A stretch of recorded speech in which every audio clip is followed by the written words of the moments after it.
So let's kind of shift gears here and really dive into the world of Meals on Wheels. I think a lot of our listeners might be wondering, what exactly does this organization do and how does it work? Well, the reports we've got laid out pretty clearly. At its core, Meals on Wheels is this nationwide network of community programs. They're dedicated to tackling senior hunger and isolation. So it's about more than just dropping off meals. It's about being a safety net for seniors who might be struggling. Exactly. And what's really cool about Meals on Wheels is that it works at the local level.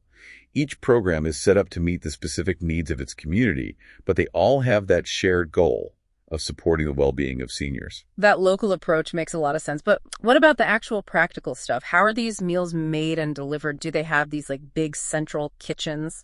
Well, it really depends on the program. Some do have their own kitchens, while others team up with local restaurants or catering businesses. But no matter how the food is prepared, the main focus is always providing meals that are nutritious, taste good, and meet the dietary needs of seniors. Makes sense. And how about delivery? I'm guessing volunteers like Erin are super important there. You got it. Volunteers are really the backbone of Meals on Wheels. They're the ones making those daily connections, delivering meals, checking in on seniors.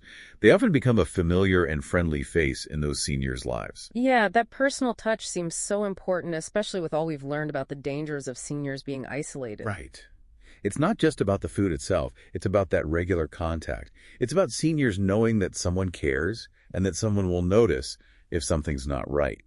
The reports actually mention studies showing that Meals on Wheels programs have a real impact on decreasing social isolation and making seniors' lives better overall. That's fantastic. So it's a win-win.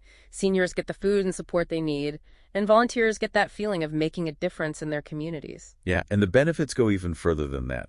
Some Meals on Wheels programs even offer extra services like preventing falls, reminding folks about medications, and even helping with pet care. Wow, so they're really taking a holistic approach to caring for seniors. They are. And let's not forget about the economic pluses, too. By helping seniors stay healthy and independent in their own homes, Meals on Wheels can actually cut down on healthcare expenses. And it can even delay or prevent the need for more pricey types of care.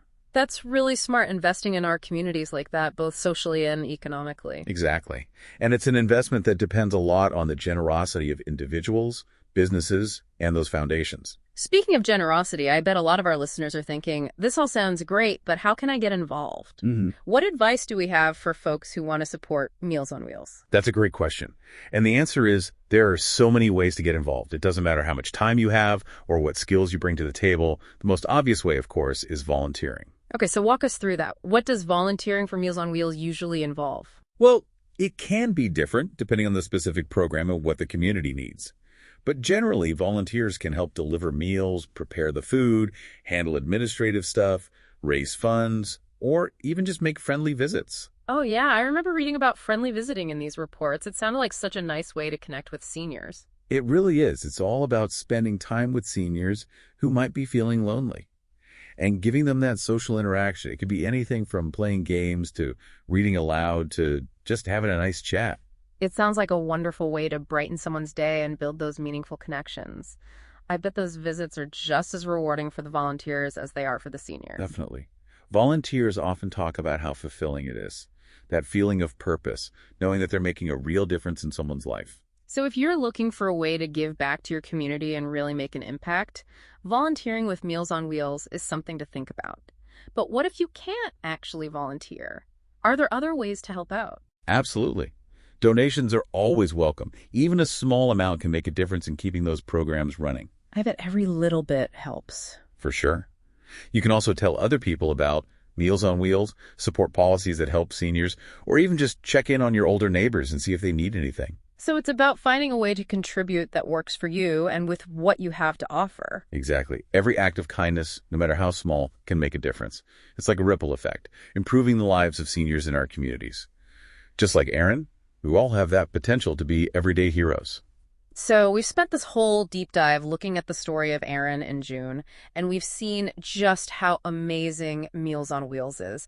And we've talked about how serious senior isolation can be.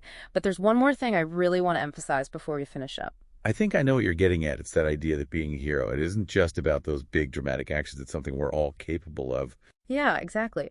What Erin did was Definitely heroic, but it wasn't about having superpowers or anything. It was about being there, being aware, and taking action when she knew something wasn't right.